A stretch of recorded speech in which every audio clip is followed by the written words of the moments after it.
1, 2, 3. Start. Hallelujah, praise the lord. దేవునికి స్తోత్రం. బాగున్నారా? మరొకసారి దేవుడిచ్చిన అవకాశాన్ని బట్టి దేవునికి వందనాలు చెల్లిస్తున్నాం. మరి ఈరోజు దేవుని వాక్యం వినటానికి మీరు సిద్ధంగా ఉన్నారా? Welcome you all to the hour of prayer, ప్రార్థన గడియ అనే కార్యక్రమానికి మిమ్మల్ని ఆహ్వానిస్తున్నాం. మరి దేవుడు మరొక దినమని మరొక అవకాశాన్ని మనకి ఇచ్చి ఉన్నాడు. మరి ఈ డిసైపుల్షిప్ ట్రైనింగ్ అని రోజుకి వారానికి ఒక క్లాస్ కానీ ఒక 2 క్లాసెస్ రోజు మనం ధ్యానిస్తున్నాం. సో ఇది 3వ ఎపిసోడ్. చాలామంది సేవ చేయాలని ఆశిస్తున్నారు, చాలామంది వాక్యం చెప్పాలి, పాటలు పాడాలి, దేవుని కోసం జీవించాలి ఎంతో ఆతృత ఉంది. కానీ బైబిల్ సారంగా సేవకులు ఎలా ఉంటారు, ఎలా ఉండాలి అనేది ఇప్పటికే మనం చాలా బైబిల్లో ఉన్న మర్మముల ద్వారా మనం రిఫరెన్సెస్ ద్వారా నేర్చుకున్నాం. సో ఈరోజు దేవుడు మనతో ఏం మాట్లాడుతాడో మనం చూద్దామా? దయచేసి మీరందరూ ఈ కార్యక్రమం చూసే మీరు, నాకు తెలుసు కొంచెం ఆలస్యమైంది, అయినప్పటికీ ఈ రోజుల్లో 10:30 ఐ థింక్ ఓకే అంటాను. ఎందుకంటే మన పనులు ముగించుకొని మన కాలేజెస్కి వెళ్ళి స్కూల్స్కి వెళ్ళి దేవుని సన్నిధిలో కూర్చుని దేవుని వాక్యం వినటానికి దేవుడు మనకి సమయం ఇచ్చి ఉన్నాడు. మరి అంత మాత్రం కాదు, ఈ బైబిల్ క్లాసెస్ లాగా మీకు ఈ డిసైపుల్షిప్ ట్రైనింగ్లో తీస్తున్నాం. సో ఇప్పటికే ఇంచుమించు కొన్ని క్లాసెస్ నేను తీశాను. మేబీ నేను ఎపిసోడ్ నెంబర్ కొంచెం రాంగ్గా మెన్షన్ చేశానేమో, కానీ బహుశా నాకు తెలిసి ఒక 4-5 క్లాసులు ఆల్రెడీ అయినాయి. మరి ఇంతకుముందు కార్యక్రమాలు మీరు చూడకపోతే చూడండి, దేవుని దీవెనలు మీరు పొందండి. మరి దేవుని వాక్యంలోకి వెళ్ళక ముందు సేవ అంటే ఏంటి, ఎవరు సేవ చేయొచ్చు, ఎవరు సేవ చేయకూడదు, సేవ చేస్తానికి అర్హత యోగ్యత ఉందా, ఒకవేళ ఉంటే ఏంటి అనే అనేక అంశాలు మనం ధ్యానించాం. మరి ఈరోజు ఒక ముఖ్యమైన అంశాన్ని మనం చూడబోతున్నాం. దానికి ముందు వచ్చిన ప్రార్థన. ప్రభువా, మరొకసారి నీ సన్నిధిలోకి వస్తున్నామయ్యా. ఎక్కడ 2-3 నామన కుడి ఉంటారో వారి మధ్య నేను ఉంటానని చెప్పిన దేవా, ఆత్మస్వరూపైన దేవా, ఈరోజు మా మధ్యకు రా. నన్ను సులువు చోట మరుగుపరుచు, నీ రక్తముతో నన్ను కడుగు, నీ మాట నన్ను నోట్లో ఉంచుమని యేసునామములో అడుగుచున్నాం తండ్రి, ఆమేన్. మరి ఈరోజు దేవుని వాక్యంలో మనం చూద్దాం. మనం ఇక్కడ మొదటి సమూయేలు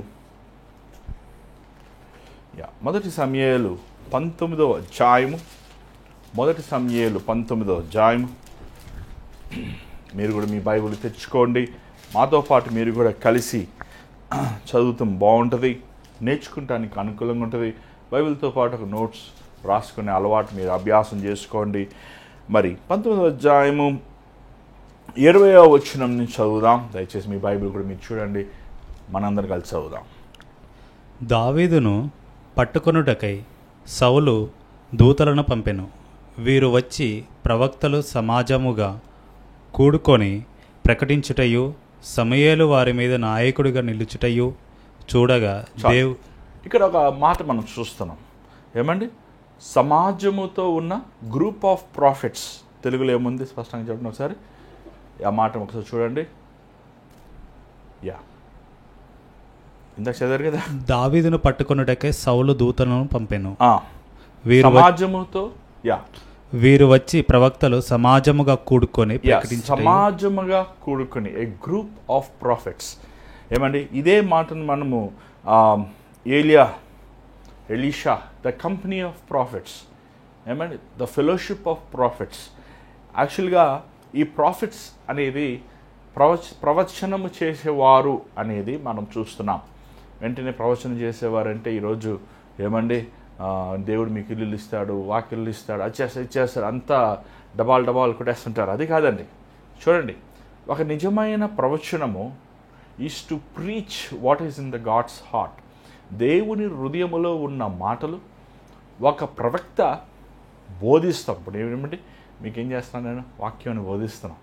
వాక్యముని బోధించేది ప్రవచనం. ఇంకోటి, ప్రవచనం అంటే చాలామంది అనుకుంటారు ఏంటంటే జరగబోయే సంగతులు చెప్తున్నారు.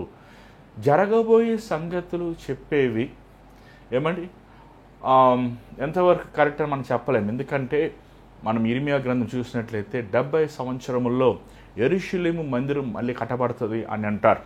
కానీ 74 సంవత్సరాలు అయినప్పటికీ మందిరం కట్టబడదు. అంత మాత్రం ఇర్మియా ప్రవచనం తప్ప కాదు. అక్కడ యెరూషలేము మందిరం గురించి దేవుడు మాట్లాడలేదు, కానీ యేసు ప్రభు రాకడ గురించి మాట్లాడేది అనేది మనం దానియేలు గ్రంథము 9వ అధ్యాయంలో మనం అర్థం చేసుకుంటాం. అభిషేకితుడు, అనాయింటెడ్, మెస్సయ్య, లోక రక్షకుడు, ఈ లోకములో ఆయన యెరూషలేములో ఏమండి ఆ గాడిద మీద ప్రవేశిస్తామన్న సంగతిని ఆ దినమునే గబ్రియేలు దూత తనకి దానియేలుకి బయలుపరిచినట్లు మనం చూస్తున్నాం. ఇఫ్ ఐఎమ్ నాట్ రాంగ్, దేవుని దూత మిఖాయేలు ఉండొచ్చు. ఏమండి, కానీ ఇక్కడ చాలామంది ఒకటి అర్థం చేసుకోరు. ప్రవచనం అంటే వెంటనే వారు ఇదేదో ఒక పరిశుద్ధాత్ముడు వరములో ఒక వరం కాదండి. ఆబ్వియస్లీ ప్రవచనము కూడా పరిశుద్ధాత్ముడైన వరం మనం అంగీకరిస్తున్నాం, కాదంటలేదు. కానీ వాక్యమును ఉపదేశిస్తాం, వాక్యమును బోధిస్తాం కూడా దేవుడిచ్చే వరం అది. చాలాసార్లు చాలామంది బోధకులు మనం ఈరోజు చూస్తున్నాం, వారు ల్యాప్టాప్లు, ఫోన్లు, లేకపోతే ఏమైనా నోట్బుక్లు వారు రాసుకుంటున్నారు, వాళ్ళకి అనుకూలమైన విధంగా రాసుకొని బోధిస్తున్నారు. కానీ కొన్ని అమెరికా లాంటి చర్చెస్లో, కొన్ని యూరోప్ లాంటి చర్చెస్లో చూస్తే వారు పులిపిటి దగ్గర మంచం తీసుకొచ్చేస్తారు, బెంచ్ కార్ తీసుకొచ్చేస్తారు. ఏమంటే అది ఎక్కువగా లోకరీతైన బోధలు మనం చూస్తుంటాం. ఒక ప్రవచనము లేకపోతే ఒక ప్రసంగము ఎందుకు ప్రవచిస్తున్నాడు ఇర్మియా, ఎందుకు బోధిస్తున్నాడు ఏమండి మోషే? దేవుని కట్టడల ప్రకారము, దేవుని ఆజ్ఞల ప్రకారము మనము జీవించాలని, మన ప్రవక్తను మార్చుకోవాలని. కానీ ఇక్కడ చూసినట్లయితే the company of profits, group of profits, వీరు సమూయేలు దగ్గర సిద్ధపడిన వారు. నిజంగా సమూయేలు గారు ఫస్ట్ బైబిల్ కాలేజ్ పెట్టారు చెప్పాలంటే. ఎవరు ఈ సమూయేలు? హన్నా తల్లి గర్భములోనే ఉన్నప్పుడు దేవా నా కుమారుని దయచేయి, ఆ కుమారుని నీకు అంకితం చేస్తానని వాగ్దానం చేసింది.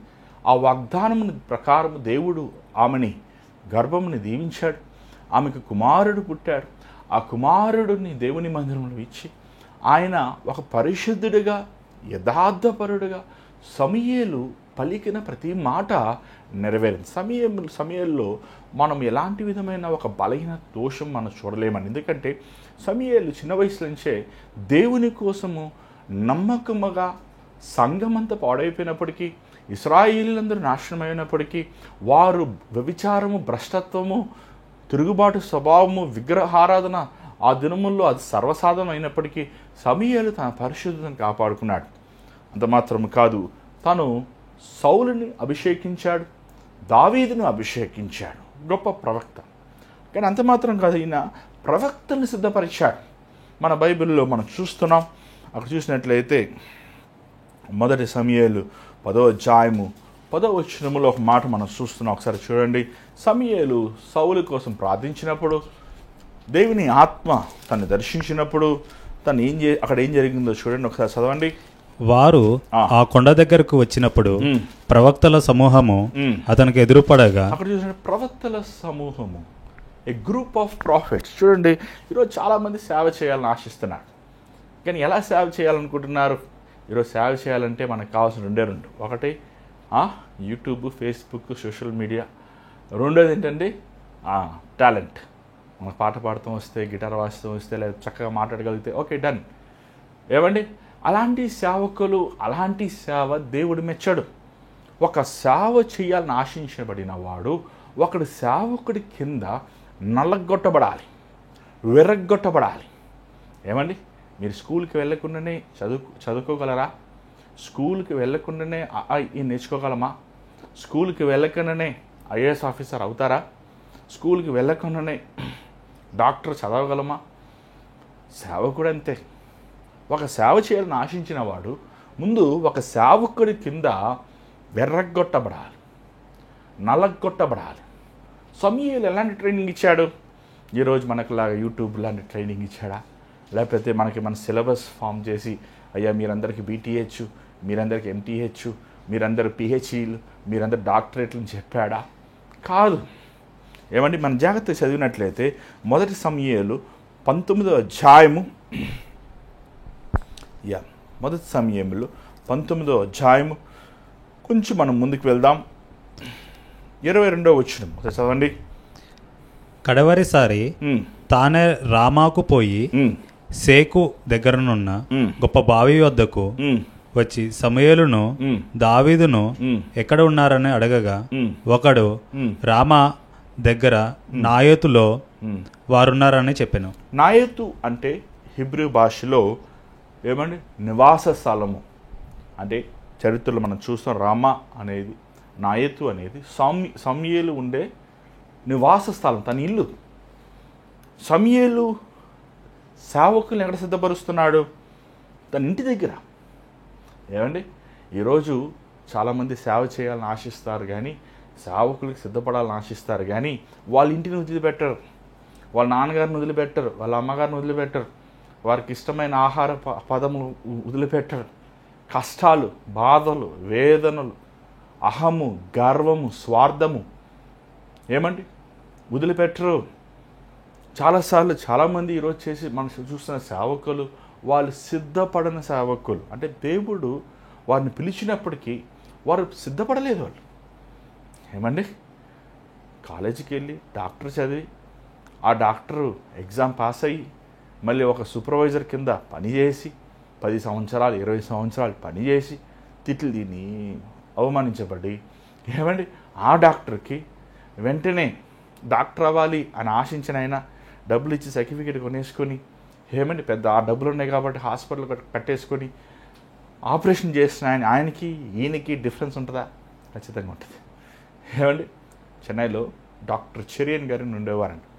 చాలా పెద్ద కార్డియాలజిస్ట్ ఆయన దగ్గర కొన్ని వందల మంది డాక్టర్స్ ఏమండి ఆయన దగ్గర అసిస్టెంట్గా ఉండటమే గొప్ప భాగ్యం అనుకుంటారు. అలాగే 30 సంవత్సరాలు 20 సంవత్సరాలు పెద్ద పెద్ద చదివిన వారు ఆ చీఫ్ డాక్టర్ దగ్గర ఆయన దగ్గర నేర్చుకోవాలి అని ఆయనతో ఉన్నవాళ్ళు అనేక మంది ఉన్నారు. ఈరోజు చాలాసార్లు బైబిల్ స్టూడెంట్స్ వస్తుంటారండి, పాస్టర్ గారి దగ్గర వస్తుంటారు. పాస్టర్ గారండి మేము 3 సంవత్సరాలు మీతో ఉన్నాము, 4 సంవత్సరాలు మీతో ఉన్నాము, 10 సంవత్సరాలు మేము మీతో ఉన్నాము, మాకు డాక్టరేట్ ఇచ్చేసేయండి, మాకు పిహెచ్డి ఇచ్చేయండి, మేము వెళ్ళిపోయి సంఘాలు పెట్టేసుకుంటాం, మేము వెళ్ళిపోయి సేవ చేసేస్తాం. చూడండి నిన్ను నువ్వు హెచ్చించుకుంటాం కాదు. బైబిల్లో మనం యోసేపును చూస్తున్నాం. యోసేపు 13 సంవత్సరములు ఏమండి 13 సంవత్సరాలు తను విర్రగొట్టబడ్డాడు, నలగొట్టబడ్డాడు. దేవుడు తన చెరలో నుంచి ప్రధానమంత్రికి ఓవర్ ద నైట్ ఏమండి గడ్డం గీసుకోరా రాజుని చూడాలన్నాడు. రాజు ఆ రోజు చూశాడు, ఓకే ఈ పనికి నువ్వే ప్రధానమంత్రి, యోసేపు చెప్పిందే శాసనం అని రాజు చెప్పగలిగాడంటే దాన్ని ఎవరు హెచ్చించారు?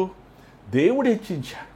చాలాసార్లు ఏమండి సేవకు వచ్చిన వారు ఏమనుకుంటామండి, అరే నాకు 30 సంవత్సరాలు అయిపోయింది, అయ్యగారి దగ్గర ఉన్నాము, నేర్చుకుంటున్నాము, ఇంకా అయ్యగారు మనకి సంఘాన్ని ఇవ్వరే, మమ్మల్ని స్థిరపరచడే.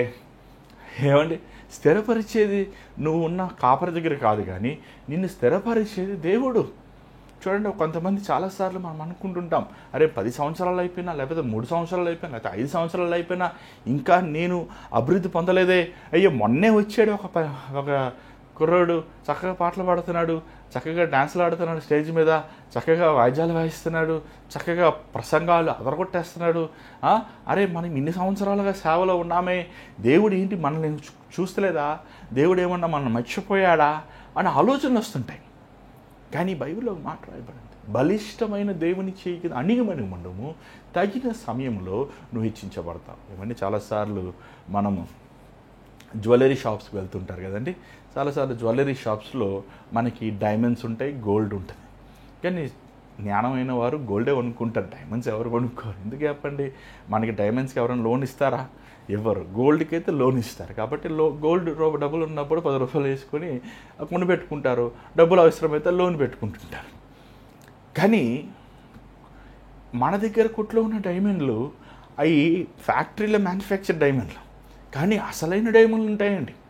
అవి విలువైన డైమండ్లు 400 కోట్లు, 500 కోట్లు, 2000 కోట్లు, 6000 కోట్లు. మన భారతదేశంలో కోహినూర్ డైమండ్ ఏమండి టవర్ ఆఫ్ లండన్ నేను ఉద్యోగం చేస్తున్నప్పుడు ఆ డైమండ్ చూశాను. అబ్బా ఎంత భయంకరంగా ఉందని, ఎంత బాగుంది అసలు, ఇంత పెద్ద రాయి అది. ఏమంటే అది అమ్మితే అంట మన దేశంలో 10 సంవత్సరాలు అందరికీ అన్నం పెట్టచ్చు అంత ఖరీదంట. కానీ మీకు తెలుసా ఆ డైమండ్ ఎలా ఫామ్ అవుతుందో తెలుసా అండి? అది డైమండ్, అది నథింగ్ బట్ బొగ్గు చూసారా, నల్లగా ఉంటుంది. ఆ బొగ్గు కొన్ని వేల సంవత్సరాలు ఆ ఒత్తిడికి, ఆ ప్రెషర్కి, ఆ హీట్కి అది భూమి కింద ఉండి ఆ ఒత్తిడిని తట్టుకున్నప్పుడు అది చక్కగా ఏమండి ఒక విలువైన అమూల్యమైన డైమండ్గా ఉంటుంది. కానీ మనకు కనబడదని మనకు తెలియదు డైమండ్ రాదని. కానీ మీరు చాలాసార్లు చూసినట్టు ఆ మైనింగ్ చేసేవాళ్ళు ఆ డైమండ్స్ తీసేటప్పుడు బొగ్గులాగా ఉంటుంది, నల్లగా ఉంటుంది. ఏమంటే మనమైతే అరే ఇదేంట్రా నల్లగా ఉంది, నల్ల రాయిని పడేస్తాం. కానీ వాళ్ళకి తెలుస్తుంది ఆ రాయిని చెక్కినప్పుడు దాంట్లో విలువైనది ఉంటుంది. అలాగా సేవకుడు కూడా అంతేనండి. ఏమండి మనం అలాంటి విలువైన డైమండ్స్ అయినా మనకు దొరుకుతాయి, కానీ దేవునికి హృదయానుసారమైన సేవకులు దొరకరండి. ఏమండి ఈరోజు యూట్యూబ్లో, ఫేస్బుక్లో, ఏమండి ట్విట్టర్లో ఇలాంటి పాస్టర్ గారిని పట్టుకొని విమర్శిస్తున్నారు. ఏమండి ఒక మాట చెప్పమంటారా? దేవుడు తప్ప దేవుని హృదయానుసారమైన దేవుని లాంటి మనసున్న సేవకులు ఏమండి మనం కనుగోలేమనుకుంటామండి. ఎందుకంటే వాళ్ళు ఇలాంటి యూట్యూబ్లో ఉండరు, ఫేస్బుక్లో ఉండరు. వాళ్ళ జీవితములు ఏమండి స్వార్థం లేక క్రీస్తు కోసం పౌలు వలె జీవించే వారుగా ఉంటారు. ఏమంటే పౌలు ఆ 13 ఉత్తరములు మనకు దొరికినాయి, కానీ ఆ ఉత్తరాలు రాకపోయి ఉంటే పౌలు గారి సంగతి అసలు మనకు తెలిసే ఉండదు కదా. అది కూడా పౌలు గారు ఏమండి మత్తయ్య గారిలాగా, యోహాన్ గారిలాగా, లేకపోతే ఇంకొకరి వారిలాగా వారు గురించి వారు అంటే ప్రభు గురించి వాళ్ళు పేరు పెట్టుకొని రాయలేదు కదా. ఏమంటే మన మత్తయ్య గారు ప్రాచీన పుస్తకం మత్తయ్య అలా పౌలు గారు 1, పౌలు గారు 2 అని లేదు కదా. ఆయన ఊరిల పేర్లు ఉత్తరములు రాశారు. ఆ ఉత్తరములు ఎంత విలువైనవి, ఎంత మధురమైనవి, ఎంత సారంతో కూడినవి. అలాగా దేవుని చేతిలో సిద్ధపడే సేవకులు మనకు కావాలి. కొట్టబడ్డాడు ప్రభు ఒకసారి 39 సార్లు కొట్టాడు, కానీ పౌలు 5 సార్లు కొట్టబడ్డాడు. 3 సార్లు దిగంబరుడుగా ఉన్నాడు. సముద్రంలో ఏమండి అన్నము లేక రాత్రంతా ఉన్నాడు. అవమానించబడ్డాడు, దూషించబడ్డాడు. ఎన్నో శ్రమలు, ఎన్నో బాధలు, ఎన్నో వేదనలు, ఎన్నో అవమానములు. తన సొంత సంఘము చేతులారే కట్టిన కొరింథీ వారు పౌలుని హేళనగా, చులకనగా, రోమా సంఘం వారు ఏమండి వారిని పౌలుని చులకనగా చూస్తాం మనం కానీ తన హృదయానుసారమైన గలతీ రాసిన పత్రికను మనం చూస్తున్నాం. 3వ అధ్యాయంలో పేతురు, కైఫా, ఏమండి యోహాను, యాకోబు శిష్యులు యెరూషలేము నుంచి వచ్చినప్పుడు వారు అన్ని జనులతో వచ్చి కూర్చుని భోంచేస్తానికి ఆలోచించారు. ఆ విషయాన్ని పౌలు యేసుతో పాటు పౌలు సేవ చేయనప్పటికీ, యేసుతో పాటు తరబుదు తీసుకున్నప్పటికీ పౌలు నలగొట్టబడ్డాడు కాబట్టి, బెర్రగొట్టబడ్డాడు కాబట్టి, తాను రుబలేఖలు లేకుండా ప్రేమతో నింపబడ్డాడు కాబట్టి ఆ విషయాన్ని శిష్యుల్ని గద్దిస్తాము. యెరూషలేము వచ్చిన ఆది సంఘముని ఆ అన్యులు మీరు సున్నతి చేయబడలేదు, మేము సున్నతి చేయబడ్డాం అనే గర్వం, అహంభావాన్ని ఖండిస్తామని మనం చూస్తున్నాం. నువ్వు ఎలాంటి సేవకుడిగా ఉండాలనుకుంటున్నా? అల్లాటప్ప సేవకుడిగా ఉండాలనుకుంటున్నా? అందరూ నీ ఫేస్బుక్ను లైక్ చేసి నిన్ను పొగిడి, నిన్ను ఉబ్బిదబ్బించి, నిన్ను అంత గందరగోళం చేయాలనుకుంటున్నావా? లేకపోతే రేపు దేవుడు ముందు దేవుని ఎదుట నిలబడినప్పుడు బలా నమ్మకమైన మంచి దాసుడా అని ప్రభువు మెచ్చుకునే సేవకుడిగా ఉండాలనుకుంటున్నావా? నిన్ను మనుషులు మెచ్చుకుంటే దేవుడు మెచ్చుకోడండి. 100% నేను రాసిస్తాను, బాగుంటుంది. నిన్ను దేవుడు మెచ్చుకుంటే మనుషులు నిన్ను విసర్జిస్తారు, అందరూ నిన్ను వెలివేస్తారు. సేవ అంటే చాలా ఈజీ కాదు, కష్టం. ఒక సేవకుడు కుమారుడిగా సేవలో ఉన్న సమస్యలు, వేదనలు, బాధలు, కష్టాలు చూసి పారిపోయాను చెప్పాలంటే. అమ్మో బతుకుంటే ఒక పప్పనమని తిని బతికిపోవచ్చు, కానీ చిన్నా సరే సేవ చూడకూడదు. ఈరోజు సేవ అంటే, ఈ మాట ఎంతో భారంతో చెప్తానండి, సేవ అంటే ప్రేమ లేదు. సేవ అంటే ధనం సంపాదించుకుంటాం. సేవ అంటే వాడి కుటుంబాలను హెచ్చించుకుంటాం, వారు గొప్ప చేసుకుంటాం. వారేదో పరలోకాన్ని నుంచి వచ్చిన దేవదూతలు, మనుషులందరూ మీరు కింద ఉండండి, మిమ్మల్ని మొట్టం, మేముతో మాట్లాడడం. ఏమండి మీరు నాతో మాట్లాడాలంటే 10,000 ఇవ్వాలి, లేకపోతే 20,000 ఇవ్వాలి, లేకపోతే ₹1,00,000 ఇవ్వాలి. మీరు మాతో మేము ప్రార్థన చేయాలంటే, మాకు దేవుడిచ్చిన వరాలు మీకు ఇవ్వాలంటే చూడండి, నేర్చుకోవాలి. సమూయేలు ఒక గొప్ప సేవకుడు. గొప్ప సేవకుడి కింద ఎవరుంటారు? గొప్ప శిష్యులు ఉంటారు. ఏమండి చాలాసార్లు నేను గమనిస్తుంటానండి, మనం సేవకులుగా ఉంటున్నప్పుడు మనం చాలాసార్లు ఆ సేవకుడు తన కింద ఉన్న వారిని పట్టుకుని విమర్శిస్తూ ఉంటారు. ఏంటో అది కరెక్ట్గా చేయలేదు, ఏంటో ఇలాగున్నావు, ఏంటో అలాగున్నావు. చూడండి, వాళ్ళు కరెక్ట్గా ఉంటే మీ దగ్గర ఉంటుంటారు. వారు కరెక్ట్గా లేరు కాబట్టి దేవుని దగ్గర పంపించాడు. కరెక్ట్గా లేని వారిని కరెక్ట్ చేయాల్సింది ఆ కాపరి పని, ఆ సేవకుడి పని. సమయాలు అలాగే ఎంత సహనము సమయాలకి, ఎంత ఓర్చుకుంటున్నాడు. అక్కడ మనం చూసినట్లయితే అక్కడ మనం ఒక చాలా చక్కని ఒక పరిస్థితి జరిగిందండి. అక్కడ దాని ముందున్న అధ్యాయంలో 19వ అధ్యాయంలో మనం చూసినట్లయితే సౌలు 19:9 చదవండి. మొదటి సమూయేలు 19:9 ఒకసారి చూడండి.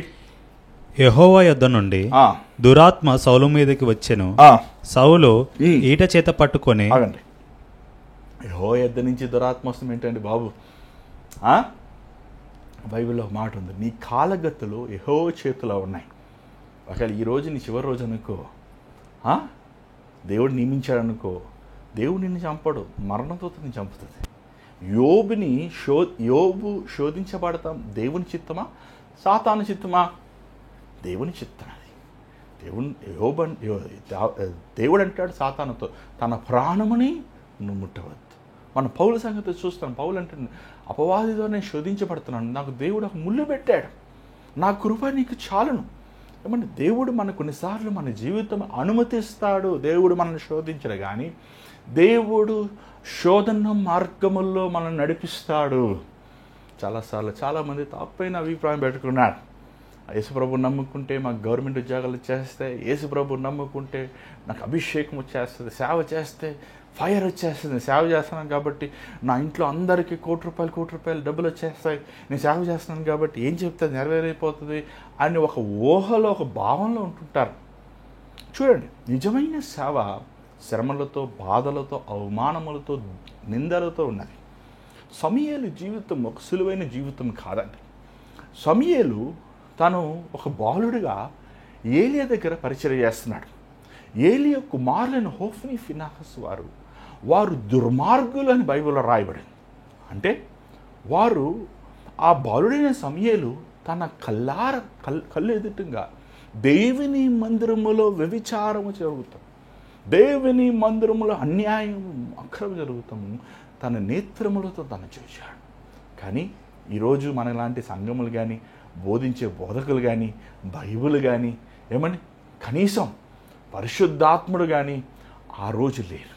కానీ దేవుడే స్వయంగా సమూయేలుతో మాట్లాడుతూ, సమూయేలుని హెచ్చరిస్తూ, సమూయేలు నడవలసిన మార్గం నేర్పిస్తున్నాడు.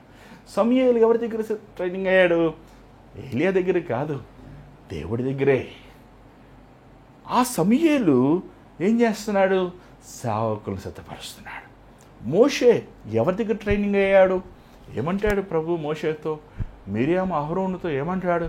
చూడు, నేను ప్రవక్తలతో దర్శనముల ద్వారంగా, కళల ద్వారంగా మాట్లాడతాను, కానీ నా సేవకుడైన మోషేని నేను ముఖాముఖిగా మాట్లాడతాను. He is trained by God. దేవుడే తనని వెర్రగొట్టాడు, దేవుడే తనని నలగొట్టాడు, దేవుడే వారిని సిద్ధపరిచాడు. దేవుడే ఏలియాని సిద్ధపరిచాడు. ఎలియా ఎక్కడి నుంచి వచ్చాడో మనకు తెలీదు. మొదటి రాజులు 17వ అధ్యాయంలో కనబడతాడు. దేవుడు తనని సిద్ధపరిచాడు. ఏలియా ఎంతమంది సేవకులను సిద్ధపరిచాడు మనం చూస్తున్నాం బైబిల్. ఎలీషాను, ఏమండి మీకాయు, ఒబేదేముని, యోనాను.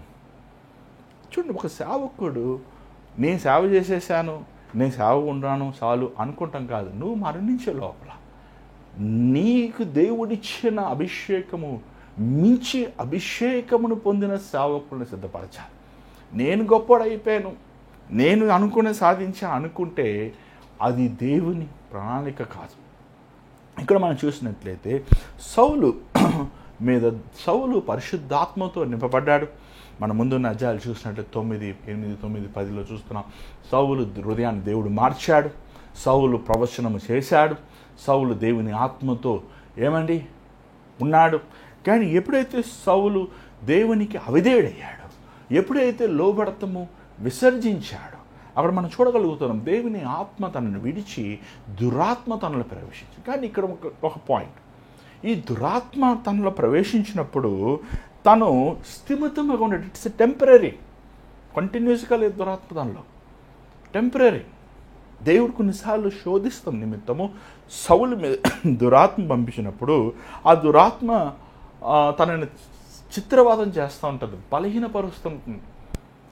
ఏమండి అప్పుడు ఏం చేస్తాడు దావీదు, ఏమంటే సితారాన్ని వాయించేవాడు, ఆ వాయిద్యం వాయించి వెళ్ళిపోయేది. కానీ ఒక సమయం ఏమైంది, దావీదు మీదని ఈటినేసి చంపాలి, నేను దావీదుని చంపాలి అని పగపట్టినట్టు మనం చూస్తాం. 9వ వచనం చూసినట్లయితే దురాత్మ తనను ప్రవేశించాక తను దావీదుని చంపాలని ఒక ఈర్ష్యతో ఉంటాడు. ఎవరు దావీదు? దావీదు దేవుని కుమారుడు, దేవుడు నియమించిన, దేవుడు కోరుకున్న, తన హృదయానుసారమైన ఏమండి రాజు.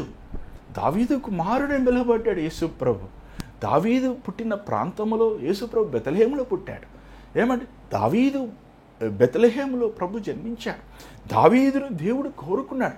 కానీ ఈ దావీదుని హతం చేయాలి, ఈ దావీదు లేకుండా నిర్మూలన చేయాలి, దావీదు వంశము లేకుండా నాశనం చేయాలి అనే అపవాది కుట్ర మనం చూడగలుగుతున్నాం. కానీ దావీదు తన భార్య తనకు సహాయం చేసినట్టు మనం చూస్తున్నాం. అక్కడి నుంచి తప్పించుకుని తను సమూయేలు దగ్గరికి వెళ్ళినట్టు చూస్తున్నాం. రామ అని రాయబడింది. రామ అంటే నాతో ఇందా చూసాం కదండి, ద సామ్యుయల్ రెసిడెన్స్.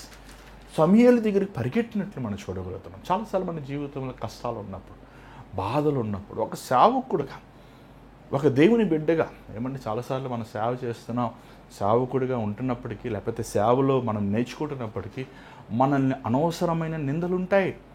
ఒక ఆయన అంటున్నాడు, అయ్యా నేను సేవకు వచ్చాను కదా, నా ఉద్యోగం అనేసి ఎన్ని త్యాగం చేసి సేవకు వచ్చాను, ఎందుకు అయ్యగారు నన్ను తిడతారు మీరు? ఏమండి ఎందుకు అయ్యగారు నన్ను అవమానిస్తారు? ఎందుకు అయ్యగారు? అది దేవుడు నియమించాడు. అయ్యగారు కాదు, దేవుడు నియమించాడు. అక్కడ చూసినట్లయితే సమూయేలు ఎక్కడికి పరిగెట్టాడు? దేవుని ఆత్మ ఎక్కడుందో అక్కడ పరిగెట్టాడు. నువ్వు దేవుని సేవకుడుగా లేకపోతే నువ్వు ట్రైనింగ్గా ఒక బైబుల్ స్టూడెంట్గా నువ్వు ఎక్కడ పరిగెట్టాలి? దేవుని సన్నిధి. ఎలా వెళ్తావు దేవుని సన్నిధిలో? మోకాల మీద, మోకాల ప్రార్థన, దేవుని వాక్యముతో మనసు నింపుకోవాలి. వ్యక్తిగతంగా ప్రభువుతో అన్యోన్య సహవాసం కలిగి ఉండాలి. ఒక సేవకుడే కనీసం దినానికి ఒక 8 గంటల సేపు బైబిల్ చదవకపోతే వారిని ఎందుకు మనం సేవకులు అంటాం, లేకపోతే పాస్టర్లు అంటాం, లేకపోతే బైబిల్ స్టూడెంట్స్ అంటాం? ఒక బైబిల్ స్టూడెంట్గా ఏమంటే ఒక మెడికల్ స్టూడెంట్ తీసుకోండి, ఎంతసేపు చదువుతారు? ఒక ఐఐటి స్టూడెంట్ తీసుకోండి, ఎంతసేపు చదువుతాడు? ఒక సివిల్స్ ప్రిపేర్ అయ్యేవాళ్ళు చూడండి, ఎంతసేపు చదువుతారు? మరి నువ్వు బైబిల్ స్టూడెంట్ వాడివి 2 అధ్యాయాలు 3 అధ్యాయాలు చదివితే నువ్వేం సేవకుడు అవుతావు? ఏమంటే అక్కడ చూసినట్లయితే తను సమూయేలు దగ్గర పరిగెట్టినట్టు చూస్తున్నా. ఆ సమూయేలును తీసుకువస్తాం కోసము సౌలు ఏమండి ఒక గుంపుని పంపించాడు. ఆ గుంపుని పంపించినప్పుడు అక్కడ ఒక కార్యం జరిగిందండి. ఏంటో ఒకసారి చూడండి మరొకసారి. ఈ సంగతి మనం 20 వచ్చిన ఒకసారి చదువుదాం. ఆ గుంపును ఒకసారి చూడండి ఏం జరిగిందో. దావీదును పట్టుకొనుటకై సౌలు దూతలను పంపెను. వీరు వచ్చి ప్రవక్తలు సమాజముగా కూడుకొని ప్రకటించుటయు సమూయేలు వారి మీద నాయకుడిగా నిలుచుటయు చూడగా దేవుని ఆత్మ సౌలు పంపిన దూతల మీదకి వచ్చెను గనుక వారును ప్రకటింపన ఆరంభించిరి. ఈ సంగతి సౌలునకు వినబడినప్పుడు అతడు వేరు దూతలను పంపెను గాని వారును అటువలనే ప్రకటించుచుండిరి. చాలా దూతలు అంటే ఒక ఆర్మీ పంపించాడు, లేకపోతే ఒక సైన్యం పంపించాడు. దావీదుని పట్టుకున్నాండి. ఎక్కడ పంపించాడు? యుద్ధానికి పంపించాడా? కాదు, సమూయేలు ఇంటికి పంపించాడు. అక్కడ ఏం చేస్తున్నారు సమూయేలు? అక్కడున్న ప్రవక్తలు లేకపోతే అక్కడున్న బైబిల్ స్టూడెంట్స్ వారు ప్రార్థన చేస్తున్నారు. వారు దేవుని ఆత్మతో నింపబడి ఉన్నారు. అక్కడ మాట చూస్తుంటే దే ఆర్ ప్రొఫెసయింగ్. వారు దేవుని వాక్యమును ఉచ్చరిస్తున్నారు. వారు దేవుని శక్తితో నింపబడ్డారు. చూడండి, దిస్ ఇస్ నాట్ నార్మల్ అండి. ఈరోజు చాలామంది జీవితంలో, చాలామంది బ్రతుకుల్లో ఏమండి దేవుని శక్తి లేని వారిగా ఉన్నారు. చూడండి, నువ్వు దేవుని శక్తితో ఒక సేవకుడు లేకపోతే ఒక బైబిల్ స్టూడెంట్గా ఉన్నప్పుడు నీ కుటుంబంలో ఉన్న వారందరూ కూడా దేవుని శక్తితో నింపుతారు. ఈ గుంపు వీరు అన్ని జనులు వీరు, దేవుని భయము లేనివారు వీరు, దావీదుని హాని చేయాలి, దావీదుని చంపాలని వచ్చిన వారు వీరు దేవుని ఆత్మను అడగలేదండి. కానీ దేవుడు ఆత్మ వారి మీద బలముగా దిగొచ్చింది. ఆ దేవుని ఆత్మ దిగొచ్చినప్పుడు వారిలో ఉన్న దుర్మార్గతనం అంతా పోయింది. దావీదుని చంపాలి, దావీదుని నిర్మూలన చేయాలని ఆశించిన వారు మర్చిపోయారు. ఏమండి, 2 గుంపులు పంపిస్తే 2 గుంపులు మర్చిపోయారు. మూడోసారి ఏం చేశారు తెలుసా అండి? చూడండి 23వ వచనం చదవండి ఒకసారి. అతడు రామా దగ్గరనున్న నాయోతునకు రాగా దేవుని ఆత్మ అతని మీదకి వచ్చెను గనుక అతడు ప్రయాణము చేయుచు రామా దగ్గరనున్న నాయోతునకు వచ్చే వరకు ప్రకటించుచుండెను. మరియు అతడు తన వస్త్రములను తీసివేసి, ఇక్కడ ఏమైంది? 23వ వచనం మనం చూస్తున్నాం, దేవుని ఆత్మ సౌలు మీదకి వచ్చింది. 9వ వచనం మనం చూస్తున్నాం, దురాత్మ తన మీదకి వచ్చింది. ఏంటండి? దురాత్మ వచ్చింది, పరిశుద్ధాత్ముడు వచ్చాడు. ఇదే సిచ్యువేషన్ రైట్ నా. సినిమా హాల్కి వెళ్తున్నారు, సినిమా పాటలు పాడుతున్నారు, దేవుని మందిరానికి వస్తున్నారు, భాషలు మాట్లాడుతున్నారు. ఏమండి? దేవుని మందిరానికి వచ్చి హల్లెలూయా హల్లెలూయా చప్పట్లు కొడుతున్నారు, ఇంటికి వెళ్ళి మళ్ళీ బూతు మాటలు మాట్లాడుతున్నారు. అరే, నువ్వు దేవుని బిడ్డవా, దెయ్యం బిడ్డవా? చూడండి, మనం ఒక ఏసీ రూమ్లో ఉంటే చల్లగా ఉంటుంది, బయట ఎండలో ఉంటే వేడిగా ఉంటుంది. అది ఎఫెక్ట్ ఎక్కడి నుంచి వచ్చింది? ఎఫెక్ట్ అది లోపల నుంచి వచ్చిందా లేకపోతే బయట నుంచి వచ్చిందా? బయట నుంచి వచ్చింది. దేవుని ఆత్మ ఆవరణంలోకి వచ్చాడైనా. సౌలు దేవుని ఆత్మ ఆవరణంలోకి ఎందుకు వచ్చాడు? ఎందుకు వచ్చాడండి దేవుని ఆత్మ ఆవరణంలోకి? దావీదుని చంపుతానికి వచ్చాడు. దావీదుని నిర్మూలం చేయాలనుకుంటున్నాడు. చూడండి, ఎవడు నువ్వు? గాడిదలమ్మటే వెళ్తున్న సౌలుని దేవుడు పిలిచి రాజుని చేశాడండి. అప్పుడే మర్చిపోయాడు. చూసారా, గర్విష్టి, తిరుగుబాటు చేసే స్వభావం. చూడండి, చాలాసార్లు మనం సేవ చేయాలని అనుకున్నప్పుడు ఈ గర్విష్ఠులు అనే వాళ్ళు మనం చూస్తుంటామండి. వారు దిద్దుబాటు తీసుకోలేరు. ఈరోజు చాలాసార్లు మనం ఎన్నెన్నో చూస్తుంటాం. వాళ్ళని దిద్దాలనుకుంటే ఏం లేదు, బురద కనిపిస్తే రాయేసాం అనుకుంటే ఏమో చెప్పను, మన మీద చెల్లుతుంది. దయచేసి మూర్ఖుని దిద్దద్దు అని బైబిల్లో. అలాంటి వరకు వదిలేయండి. దేవుడు చూసుకుంటాడు.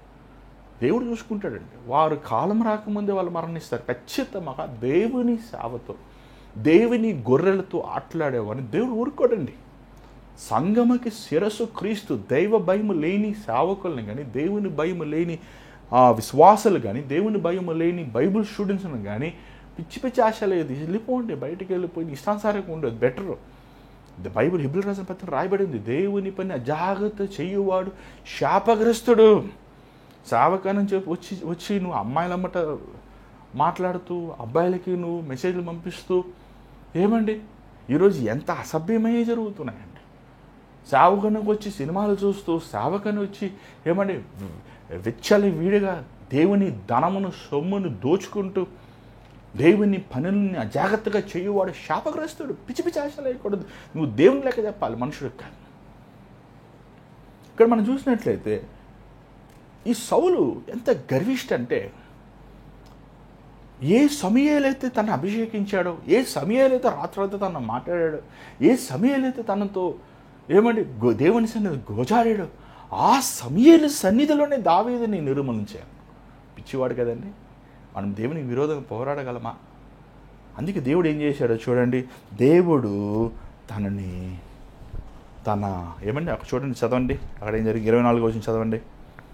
మరియు అతడు తన వస్త్రములను తీసివేసి. వస్త్రములు అంటే ఏంటంటే, ఆ రోజుల్లో రాజులు అంగీలు వేసుకుంటారు, పెద్ద పెద్ద అంగీలు వేసుకుంటారు. నేను రాజుని అని ఒక ఒక ఒక వ్యత్యాసమైన వస్త్రములు ఉంటాయండి. There call inner wear. మనకులాగా షర్ట్, ఏమంటే ఇప్పుడు మనం సూట్ వేసుకుంటే షర్ట్ వేసుకుంటాం కదా, మళ్ళీ ఒక కోట్, మళ్ళీ కొన్నిసార్లు మీరు ఇతర దేశాలు చూసినట్లయితే వాళ్ళు బ్యాడ్జ్లు పెట్టుకుంటారు. వాళ్ళు అచీవ్ చేసిన రాజులు వాళ్ళు క్యాప్స్ పెట్టుకుంటారు. అంటే దేవుడు ఏం చేశాడు తెలుసా అంటే, తన దేవుని సన్నిధించిన ముందు ఆ రాజా అంగి తీసేశాడు. ఆ పై రూపమైన అంగి, ఆ పై రూపమైన గర్విష్, నేను రాజుని, నేను ఏమైనా చేయగలుగుతాను. ఏమండి అక్కడ దేవుని సన్నిధి ఉంది కాబట్టి తను వెర్రగొట్టబడ్డాడండి, తగ్గించబడ్డాడు. ఏమండి వృత్తిగా చేసాడు దేవుడు. అంత మాత్రం కాదు, తను ఏమండి అది ఒక మనం చూడగలుగుతున్నాం. నినివే పట్టణస్థులు వారు పశ్చాత్తాపడుతున్నప్పుడు ఏమంటే గోని సంచి కట్టుకుని బూడిదలో కూర్చుని వారు దేవునికి మొరపెట్టెను ఉపవాసముతో. It is a sign of humility, it is a sign of ఏమంటే హంబుల్నెస్, రిపెంటెన్స్. దేవుని శక్తి కింద ఎవరు నిలవలేడంటే, దేవుని బలము కింద ఎవరు నిలవలేడు. సౌలు అనుకున్నాడు, నేను ఇంతమందిని పంపించాను, ఇంతమంది దేవుని బిడ్డలు అయిపోయారు, నేను వెళ్ళి ఎట్లయినా సరే సౌలుని దావీదుని నిర్మూలన చేస్తానన్నాడు. కానీ ఆ ఆలోచనతో వచ్చిన అపవాదితో ఆలోచన వచ్చిన సౌలు దేవుని సన్నిధిలో ఉన్నప్పుడు ఏమైపోయాడండి, తను దినమంతా రాత్రంతా దేవుని సన్నిధిలో మోలుతున్నాడు, ప్రవచిస్తున్నాడు. ఎవరు నిలవగలడు దేవుని ఎదుట? ఎవరు నిలవగలడు? చూడండి, దీనికి అంతటి కారణం ఎవరు? దేవుని సన్నిధి తీసుకొచ్చినట్లు చేసింది ఎవరు? అక్కడ సమూయేలు. చూసారా, అక్కడ సమూయేలు తను మాత్రము దేవుని శక్తితో నింపబడతాం కాదు, కానీ తనకు ఉన్న ఆ శిష్యుని సిద్ధపరుస్తున్నాడు. ఆ శిష్యులందరూ కూడా దేవుని శక్తితో నింపబడ్డారు. వారందరూ కలిసి దేవుణ్ణి ఆరాధిస్తున్నారు, దేవుణ్ణి కొనియాడుతున్నారు, దేవుణ్ణి మహిమపరుస్తున్నారు. వారితో పాటు అన్ని జనులందరూ, దేవునికి విరోధముగా ఉన్న వారందరూ కూడా దేవుని ఆత్మతో ముట్టబడే కార్యాలు జరుగుతున్నాయి. ఈరోజు మనం జాగ్రత్తగా ఉండాలి. ఈరోజు నువ్వు ఒక ఆలోచించాలి. నువ్వు దేవుని సేవ చేస్తాను అంటున్నావు, దేవుని కోసం వాక్యం చెప్పాలి, పాటలు పాడాలి, డ్రమ్ము కొట్టాలి. ఏమంటే దేవుని మందిరం చేపేస్తాను కూడా మా నాన్నగారు అంటారు, నువ్వు రక్షించబడి ఉన్నావయ్యా, నువ్వు మారు మనసు పొంది ఉన్నావా, నువ్వు కుర్చీ వేయాలన్నా చేప వేయాలన్నా నువ్వు రక్షించబడకుండా నీకు దేవుని మందిరం నీకేం పని అయ్యా? అయ్యారు నేను 10,000 కానికిచ్చాను, నువ్వు 10,000 కానికిస్తున్నావు, ఎవరికి కావాలయ్యా? నీ చేతులు సిగరెట్లు పట్టుకుంటున్నాయి, సారాయి బాటలు పట్టుకుంటున్నాయి, నీ చేతులు అసభ్యమైనవి చేస్తున్నాయి, నీ చేతులతో నువ్వు 10,000 రూపాయలు ఇచ్చినా అది శాపమే కదయ్యా. ఆకాను దోచుకున్న శపితమైనది ఇశ్రాయేలు ప్రజలకు ఇచ్చినట్లు నువ్వు తెచ్చే డబ్బు సొమ్ము శాపమే కదయ్యా. చూడండి, నీ శుద్ధ హృదయముతో దేవుడికి ఇవ్వాలి. నీ శుద్ధ హృదయం లేకుండా నువ్వు ఎన్ని కోట్లు ఇచ్చుకున్నా, ఎన్ని ఎకరాలు భూమి ఇచ్చినా ఏం ప్రయోజనం? ఏమన్నా ఇక్కడ చూసినట్లయితే సౌలు వాడు చూసినట్టు చూడగలుగుతున్నాం. సౌలు అక్కడ తను ఒక ఉద్దేశంతో వచ్చాడు, దావీదుని చంపుతాను. కానీ తన చేతులు, తన కాళ్ళు, తన దేహం, తన మనస్సు దేవుని శక్తితో ముట్టబడినప్పుడు ఈ లిటరల్లీ ప్యారలైజ్ అయిపోయాడు. తను వచ్చిన ఉద్దేశము వేరుగా ఉంది. దాని తర్వాత మనం చూసినట్లయితే సౌలు తను చంపాలనుకున్నాడు, కానీ దేవుడు తను తప్పించినట్లు మనం చూడగలుగుతాం. అంటే literally fighting against spirit of God. దేవుని ఆత్మకు విరోధముగా పోరాడేది ఒకటేనండి, దురాత్మ. ఈరోజు నువ్వు సేవకుడు అయిన నువ్వు సేవ చేయాలని ఆశిస్తున్నాడు, నీకు ఒక జవాబుదారు ఉన్నారా? దావీదుకి అప్పుడు ఇంచుమించు 30 సంవత్సరాలే, లేకపోతే ఇంకా ఒక యవన వయసులో ఉన్నాడు. నేను గొలియాతుని చంపాను, నన్ను సమూయేలు అభిషేకించాడు, నాకు ఎవడ అవసరం లేదు, గొలియాతుని చంపి నేను సౌలు నువ్వు నాకెంత మాత్రము, నేను నిన్ను చంపానా అని సైన్యం సిద్ధపరచుకుని వెళ్ళి చంపేలేడా? ఎందుకు అసలు చెప్పాలంటే ఎన్ని అవకాశాలు వచ్చినాయి అలాగా, కానీ చంపాడా? చంపలేదు. దేవునికి భయపడ్డాడు. లోక పద్ధతులు వెంబడించలేదు. ఎక్కడికి వెళ్ళాడు? బాధ వచ్చినప్పుడు ఎక్కడికి వెళ్ళాడు? రాజు తను చంపాలనుకున్నప్పుడు దేవుని సేవకుడు రెక్కల కిందకి వెళ్ళాడు. అది మనం చూసినట్లయితే సమూయేలు దాని తర్వాత సమూయేలు గురించి ఎక్కువ రాయబడుతున్నట్టు మనం చూడలేకపోతున్నాం. ఎందుకంటే సమూయేలు దాని తర్వాత 25వ అధ్యాయం మనం చూసినట్లయితే ఆయన మరణించెను, ఆయన మరణించి ఆయన చదవండి ఒకసారి, రామాలో ఆయన తన ఇంటిలోనే at his house in Ramah తను కప్పెట్టినట్లు మనం చూడగలుగుతున్నాం. కానీ ఒకటి ముఖ్యమైన గమనిక, సమూయేలు తర్వాత సమూయేలు లాంటి సేవకుడు, సమూయేలు లాంటి మనసున్న సేవకుడు ఎవరు లేరండి నిజంగా. ఆయన అంతా నేర్పించినప్పటికీ అంత ఆత్మాభిషేకము దేవుడిచ్చిన వరమును వారు తనకున్న తోటి సేవకులకి ఇచ్చినప్పటికీ, లేకపోతే వారు నడిపించినప్పటికీ నేర్చుకోవాలి, విధేయులుగా ఉండాలి, దేవుని వెతకాలి అనేది మనం చూస్తాం. దాని తర్వాత బైబిల్లో మనం చూసినట్లయితే దేవుడు మరొకరిని కోరుకుంటాం, మరొక సేవకులను వస్తాం, మరొక విధంగా దేవుడు నడిపిస్తాం మనం చూడగలుగుతాం. కానీ దేవుని పని ఆగదు కదా, నష్టపోయేది మనమే. దేవుడే నష్టపోవడం, నువ్వు కాకపోతే దేవుడు ఇంకోటి చేసుకుంటాడు, ఇంకోటి లేదు. ఏమంటాడు ప్రభు ఆ రోజు ఆ యెరూషలేమును ప్రవేశిస్తున్నప్పుడు పిల్లలందరూ నోరు ముయ్యండ్రా అని ఆ పరిచయులు అరిచినప్పుడు అవి ప్రభు అన్నాడు, ఈ పిల్లల నోరు మూసి బండలు మాట్లాడతాయా? ఏమంటే ఆయన దేవుడు అండి. ఆయనకి ఇష్టమైన వారిని దేవుడు కోరుకుంటాడు, ఎన్నుకుంటాడు. కానీ ఆ ఇష్టమైన వారుగా, దేవుని నమ్మకస్తుడుగా నువ్వు ఉండాలనుకుంటున్నావా? నువ్వు ఆశిస్తున్నావా? ఎంతైనా ఏదైనా నష్టపోతానికి సిద్ధంగా ఉన్నావా? అది నీ కుటుంబమైనా, నీ ఆరోగ్యమైన, నీ ధనమైన, నీ ఆశలైన, నీ కోరికలైన, నీ సమస్తము దేవుని కోసం నష్టపోవాలనుకుంటున్నావా? అప్పుడైతే నేను సేవకురా, అప్పుడైతే నువ్వు సేవలో పాలు పొందు. కానీ ఇదేదో ఎంటర్టైన్మెంట్ బాగుంది, ఏమంటే టైంపాస్ బాగుంది, ఇది బాగా చేసుకోవచ్చు అనేది అవగాహన పెట్టుకొని రావద్దండి. ఇక మనం చూసినట్లయితే సౌలు కూడా ప్రవచించాడు, కానీ ఆ ప్రవచనము, ఆ మార్పు తన హృదయాంతరం నుంచి రావాలి. దేవుడు ఒక అవకాశం ఇచ్చినట్టు కనబడుతుందండి. నిజంగా ఇది మామూలు విషయం కాదండి. దేవుడు మనం అనుకుంటాం దేవుడు తను విడిచిపెట్టేసి అక్కడే విడిచిపెట్టేశాడు, కానీ ఇక్కడ దేవుడు ఎందుకు మరలా సౌలుని కోరుకున్నాడు? ఎందుకు మరలా సౌలు మీద దిగొచ్చాడు? మేము ఇంకో అవకాశం ఇచ్చాడు, ఇంకొక తరుణం ఇచ్చాడు, ఇంకొకసారి మారతాడేమో, ఇంకొకసారి తను పశ్చాత్తాపడదు. కానీ తన పశ్చాత్తాపడలేదండి. తన హృదయాన్ని కఠినం చేసుకుంది. దాని తర్వాత తను ఎంత భయంకరమైన కార్యములు చేశాడో మన 21వ అధ్యాయం మనం చూడగలుగుతాం. ఈరోజు నీ జీవితాన్ని, నీ హృదయాన్ని, నీ బ్రతుకుని ప్రభువుకి సమర్పించుకుంటావా? ఈరోజు ఒకసారి నువ్వు ఆలోచిస్తావా? ఈ లోకంలో ప్రభు కోసం జీవిస్తానికంటే శ్రేష్టమైనది ఏంటి? ఈరోజు నువ్వు సేవ చేయాలని ఆశిస్తున్నావు, కానీ ఆ సేవకి కావాల్సిన సమర్పణ ఉందా? నేను జ్ఞానం అడుగుతలేదు, తలాంతులు అడుగుతలేదు, ధనం అడుగుతలేదు, చదువు అడుగుతలేదు, ఒకటే నువ్వు దేవునికి ఎంతగా సమర్పించుకుంటావో అంతగా దేవుడు నిన్ను వాడుకోగలుగుతాడు. ఈరోజు నీ జీవితాన్ని ప్రభువుకు సమర్పించి స్థలం నుంచి ప్రార్థన చేద్దాం. పరిశుద్ధమైన తండ్రి, దయగల ప్రభువా, నమ్మకమైన వారుగా మమ్మల్ని చేయ, నమ్మకమైన సేవకులుగా మమ్మల్ని సిద్ధపరిచేయ. ఒక సేవకుడి కింద అణిగమణిగి ఉంటామనేది నీ చిత్తము అనేది మేము గ్రహించుకోవడానికి సహాయం చేయ.